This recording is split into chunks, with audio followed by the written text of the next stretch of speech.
Hi, so my name is Elizabeth Moore, and I am the Foster Care and Community Engagement Coordinator with Marion County Children Services, and we would like to welcome you to our first podcast. So this is episode number 1, and today my first guest would be none other than Jackie Ringer, our director. We're going to go ahead and just get started. What we're really hoping to accomplish today is just lay some groundwork, help you guys really understand some of the ins and outs at the agency and what we do. So Jackie, Hello, Elizabeth. How are you today? Fabulous. Yes. So I'm just going to go ahead and start asking you some of these questions. What are you seeing in terms of child protection needs within our community over the past few years? In a nutshell, more children than ever need our assistance. So I track annual, and then from that I see what the trends, where we are, where the trajectory is going. We have more child abuse and neglect in the community. Unfortunately, we completed 941 investigations, or what I like to refer to as assessments of safety. Last year, so in 2019, 941, that's a 47% increase from what we did in 2014. Wow. So we are definitely seeing increased child abuse and neglect. As a result of that, we're also seeing, unfortunately, an increase in the number of children that are requiring out-of-home placements, either through foster care or through kinship care. In 2019, we had 150 children in foster care. On a more positive note, we had 183 children that were placed in kinship care, which of course is the more preferred placement when we can't maintain the children safely within their homes, because at least they're connected to their family and their community. When you have more children in custody, that tends then to result in more children in your permanent custody or who are available for adoption. So last year we had 21 children that was in the agency's permanent custody, which means they are now our children and we need to find permanency for them. Positively speaking, we adopted 5 children last year. We've adopted 6 children this year with 2 more scheduled. Great.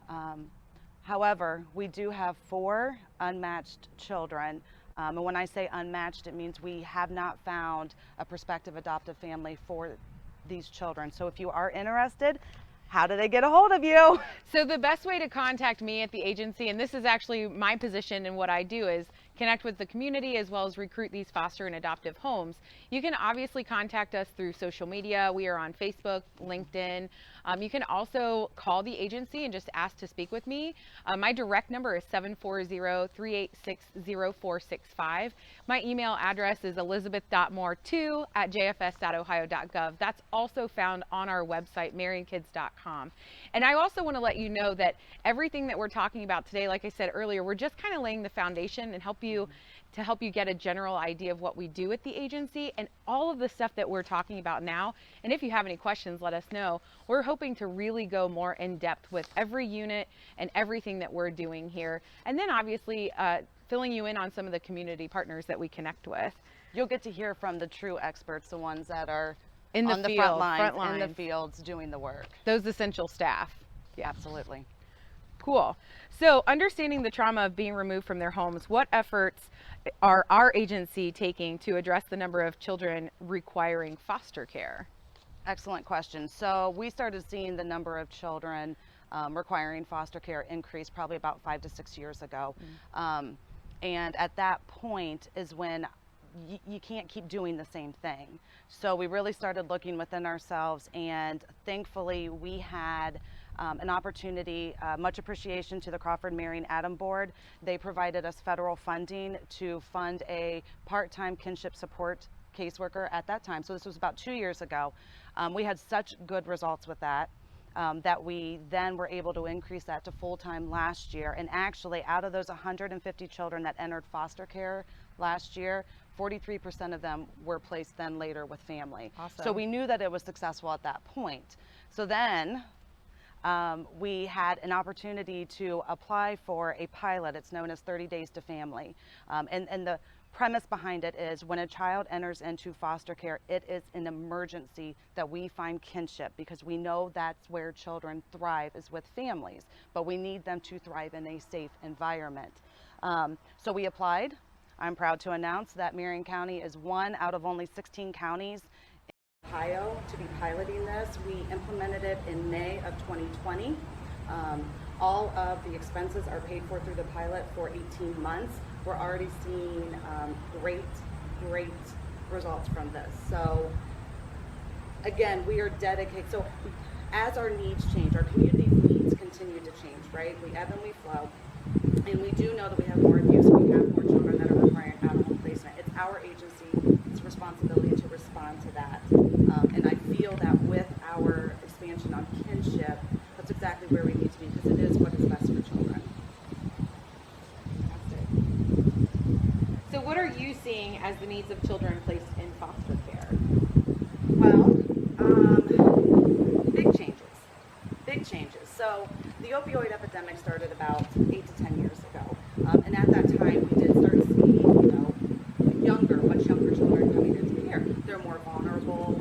They have less protective capacities. So we had a increase in our foster care population from the ages 0 to 5. Now, fast forward throughout these years, because we've expanded our kinship and we're doing a wonderful job of engaging potential kinship providers, we're finding placements for those children, which wonderful. Now what we're seeing, however, is an increase in children ages 10 to 18, and more specifically that 14 to 17-year-old age frame. These children are also exhibiting significant mental health and behavioral health issues, some alcohol and drug issues as well. And that's something that we have to get better acclimated with. So with these children and their treatment needs tend to be much higher than what one of our traditional, we call them traditional, if we're licensing a foster home, they're typically traditional, they're going to accept the traditional children. These children's needs far exceed that home environment, so we are having to seek out other placement options through either group homes or residential facilities, which is always our last resort, but you need that in order to address those significant needs. Anecdotally, I believe that it's because of undiagnosed or untreated trauma. These children have been through just insurmountable odds, and when you start seeing those behaviors, the older the child gets. So that's the big difference. We used to, and we still do, but our largest population now is from 10 to 18. So if anyone is interested and feels a calling to foster the older youth, again, call Elizabeth. She's fun to talk to. I am. I'll accept that. And that's the thing. I think that brings up a very valid point. When we are recruiting foster homes, we're not looking for just any home. So especially if you feel like you have a gifting in working with teenagers, if you have an understanding of what trauma does for kids developmentally, mentally, this is definitely a place where we have a massive need. So we would love to have that conversation. So, great question. How can the community help? How can they be a little more involved? So this is the first thing that I tell everyone when I speak with them, and it's very simple. Reach out to children and families in need. It can be as simple as just being kind, not to provide anything, but being kind and being supportive, being a listening ear. I remember one time I was in Kroger, and it was when my oldest was sick, and I had to go get the prescription. He's crying. He is just a hot little mess, and all I wanted to do was get the prescription, go home, take care of it. And I'm sure that they did not mean anything by it, but I felt the stare.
program, we do this thing together with so many different agencies.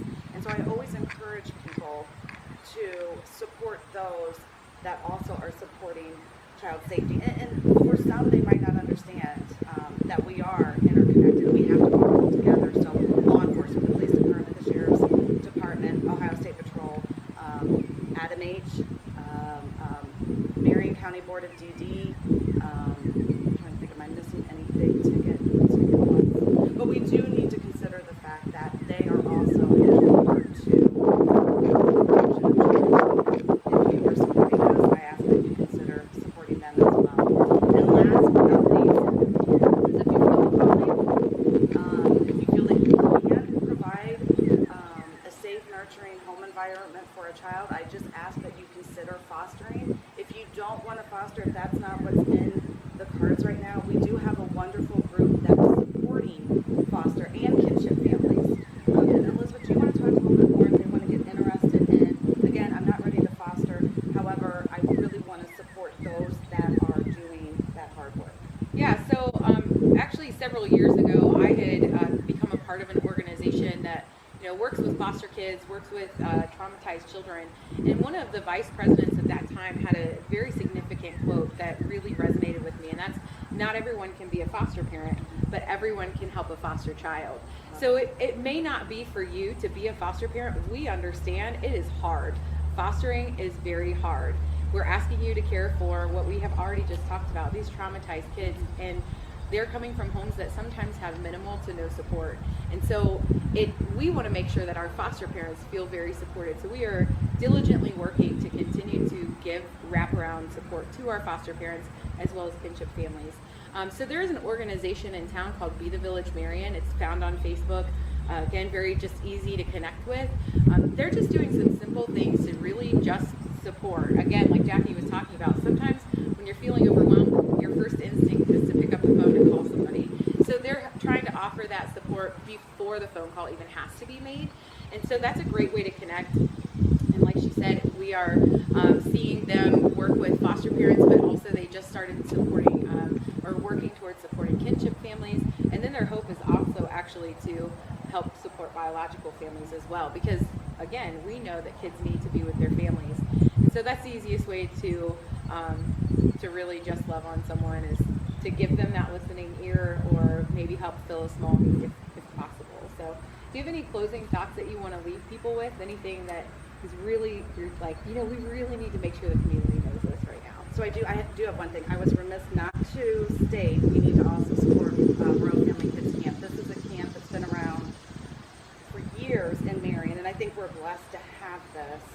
It's a group of volunteers, and they provide a week-long camp. This year looked a little different, however, the staff did an amazing job of still ensuring that the children received the love and support that they get during the week-long experience.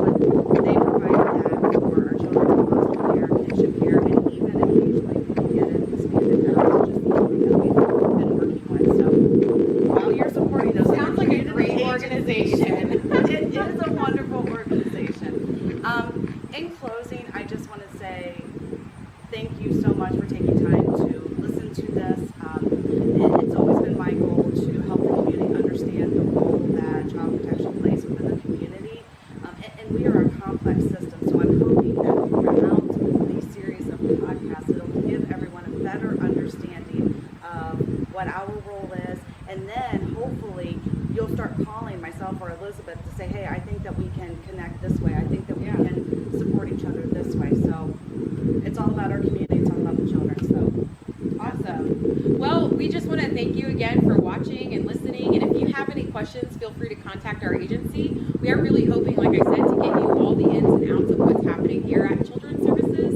But we want to make sure that we answer your burning questions here in our community. So thanks again. Have a great day. thanks. Bye.